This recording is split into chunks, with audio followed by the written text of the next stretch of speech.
And welcome back to Wisconsin Family. Well, if you missed your morning coffee, you can just step outside for a few minutes to wake up, or you could join us here at the Black Locust Cafe. I like the second option better. Well, I don't know if you're like our next guest. It's good to get outside, too. Good to get outside. Speaking of getting outside, we're talking frozen assets with our next guest. This is Adam Sodersten. Did I say that right? Sodersten, yeah, you're there. Sodersten with the Clean Lakes Alliance. Thanks for joining us thanks this for having morning. me. You bet. Let's start at the beginning here. What is the Frozen Assets? Where is it? What is it?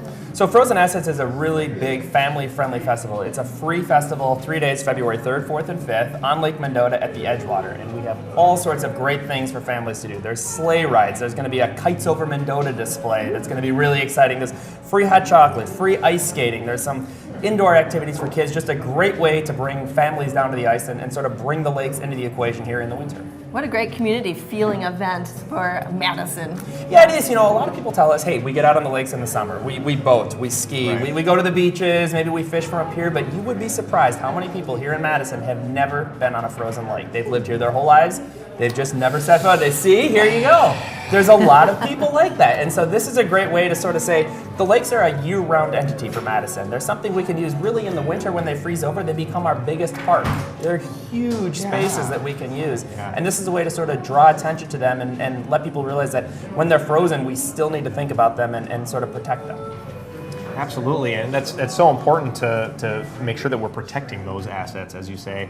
So how exactly does Frozen Assets help the lakes? Sure, so we have a really great host of sponsors. We have 4 title sponsors: Hovde Properties, Lands End Business Outfitters, C.G. Schmidt Construction, and the Edgewater is our Platinum host sponsor, as well as Spectrum Brands. So those 5 people all together sort of really bring in this even larger group of sponsors who donate to help make this event possible. And so they help donate and put on the events that happen, but then a lot of that money goes back directly into projects that we do that help reduce phosphorus in our lake. And phosphorus, a little math for you here, 1 pound of phosphorus is equal to 500 pounds of algae. So what we're trying to do is divert that phosphorus. We work with the county, we work with other entities to protect the lakes, and so the money we raise goes directly back into helping make clear, clean lakes here in Madison. And phosphorus is coming from fertilizer runoff and so Well, on? it comes from a whole host of areas. So it comes from some land runoff, sort of in the northern part of the watershed. But here in the urban area, anything that runs in the streets runs into the lake. So we don't treat our stormwater in Madison. It just goes into the lake. So what happens is like leaves fall and the rainwater will pass through the leaves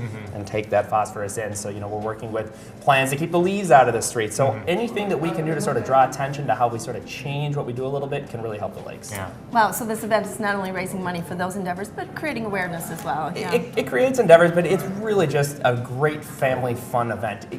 Mid-February, early February, you're going to have some cabin fever. You're stuck inside the house. This is a great way. Also, Friday the 3rd, no school for Madison School District. So I know parents are going to be looking for things, gosh, what do we do with the kids?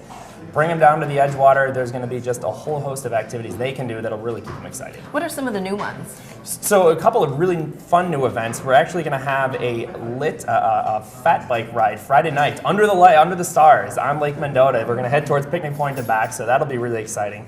On Saturday, we're going to have a snowshoe run and an amateur ice fishing derby. So 2 people can a derby. Yeah, it's sort of they fish as long as they can in a short amount of time, and then the most fish they have wins, I guess. And then Sunday, the North American Ice Fishing Circuit is actually bringing a professional stop on their tour to Madison, and they're going to have some of the professionals who actually ice fish for a living in these tournaments.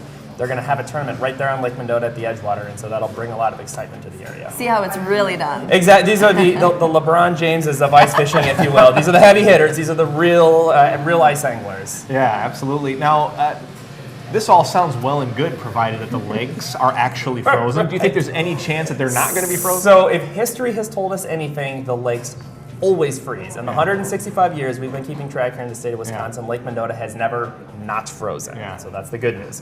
The last year it didn't freeze until around January 11th. Wow. Median freeze date is December 20th, so we've missed that for Lake Mendota. But provided we kind of take a temperature dive like we usually do in January, it's going to freeze. In the extreme unlikely event it doesn't, there's still plenty of fun things that we'll have. The ice skating will take place at the Edgewater. There's a lot of fun kids activities inside the Edgewater. We'll just bring the kites on land. We'll have the hot chocolate on land. We'll have the s'mores on land.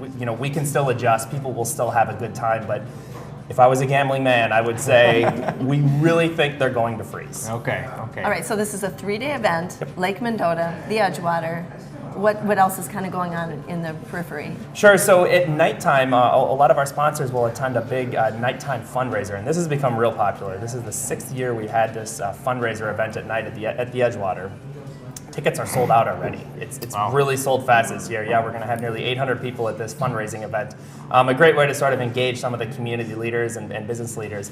But people who want to maybe try to, I can't believe we're talking about 2018 already, but if you wanted to get tickets to the 2018 event, the best way to do is become a friend of Clean Lakes and donate, and you get early access to tickets.